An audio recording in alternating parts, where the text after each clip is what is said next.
বিসমিল্লাহির রহমানির রহিম। আসসালামু আলাইকুম। 100% গ্যারান্টি পরীক্ষার হলের আমল।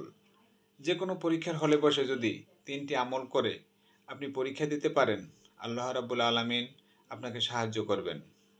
অনেকে মনে করতে পারেন, এই আমলগুলো করলেই কি কাজ হয়ে যাবে? হ্যাঁ ভাই, পড়তে তো অবশ্যই হবে। বহু ছাত্র রয়েছে খুব ভালো প্রিপারেশন নিয়ে যায়, কিন্তু পরীক্ষার হলে গিয়ে উত্তর দিতে পারে না। অথবা গুছিয়ে সাজিয়ে লিখতে পারে না। এই গুছিয়ে লেখার জন্য আল্লাহর সাহায্য দরকার।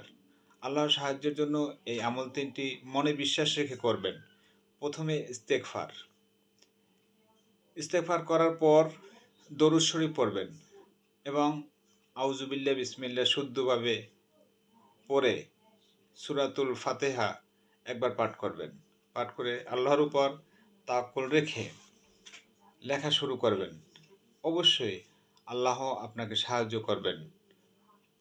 দিনী ভাই বোনেরা, ভিডিওটা যদি ভালো লাগে তো আপনার টাইমলাইনে শেয়ার করে রেখে দিন এবং অন্যকেও শোনার সুযোগ করে দিন।